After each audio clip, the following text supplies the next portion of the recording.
It is the first week completed of 2023. As I do this podcast, it's January 8th, 2023. Last week, I did both an email and a video on some observations about the new year. The email, which was one of the longest ones I've ever done, if not the longest ones that I've ever done, ended up getting an awful lot of comments that it was the most helpful email I ever wrote. I don't know about that, but at least for the people that commented, it was. So I would encourage you to go back and read that email. Then also I did a video which was kind of a shortened version of that on Friday. So you could take a look at both of those. But one of the things that's interesting about the new year is you have a tendency to do a few things. One, think back on what happened last year. Two, think about what you accomplish in that year. Think about what you want to accomplish in 2023.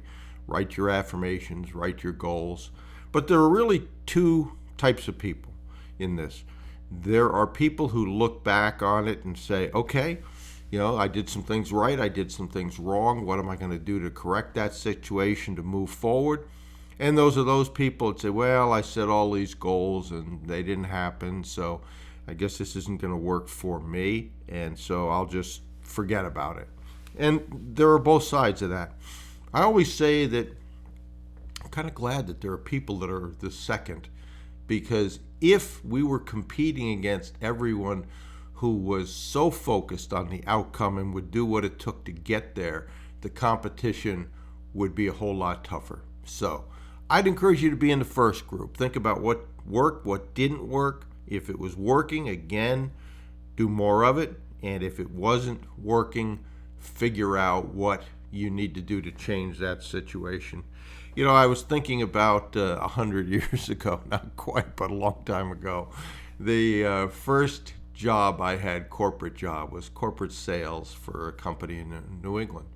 And I went to the interviews and I sat down with, and he's now dead, but the national sales manager. And he said, Bruce, tell me about yourself. And I told him a little about myself. And then he said, tell me about your biggest failures. And I thought that was interesting. So I said, okay. But I said, I'm curious, why do you want to know about my failures? And he said, because sales is a process where you're going to fail more times than you're going to succeed. And for a lot of people, that knocks them out of the box. And so tell me about that. Well, that was kind of easy for me. I was in high school. I was National Honor Society. I didn't study. It just came all too easy for me. I went into college, figured it was the same thing, ended up not studying, playing way too much, and flunked out of college, engineering. So, by mutual agreement, mostly theirs, I left college. I then said, after doing a bunch of things, for the rest of my life, I'm going to kick myself that I couldn't get through college.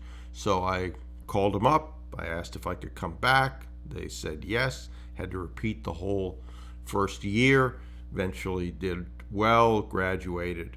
And so he said, well, I'm kind of glad to hear that, which was interesting. So a failure he didn't view as negative. He viewed a failure as telling him something about your character, your grit, etc., etc. So think about that a little bit. But I would also say to you that it's a time often in this process that it can get scary. I've got someone who emailed me today. It said, hi Bruce, weekly report attached. Oh my God, getting more real now. And she's traveling with her chairman. She's going to facilities. And it does get real. And during those times, you can begin to say, great, I got a great team around me. Let's keep pushing forward. Or you can say, well, I don't know if I'm up for this game. And so I don't know what I'm going to do here. Again, I would encourage you to be in the first group here. But that's normal. It's also normal to begin to think with some fear about the steps in front of you. Just because you're afraid isn't a problem. All of us are afraid of things at some point. Whether you turn from them or push forward, that's the definition in my mind of courage. So just recognize that's the case. And probably most important, follow the step that you are on. Don't worry about the steps later on. That has a tendency to say, okay, well, I'm in the process of talking to prospects, but what if this happens, and what if that happens, and what if the banks do this, and what if the professionals do that?